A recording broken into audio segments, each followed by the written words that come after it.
একটু সময় নিয়ে করা শেষ বলটায় উইকেট আদায় করে ফেললেন তানভীর ইসলাম। মোসাদ্দেককে সামনে এগিয়ে আসতে দেখে বলের পজিশনটা wide of the crease, deviation a bit, out.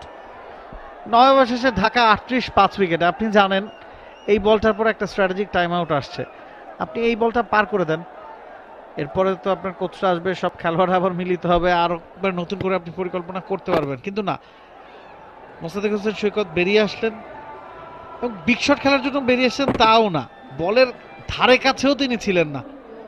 যাই হোক, সবলে 2 রান করে ফিরছেন মোসাদ্দেক, তার অফ ফর্মটা কন্টিনিউ করছে। Dhaka Capitals they are struggling. 9 over শেষে 38 উইকেটে, and it's time for strategic time out.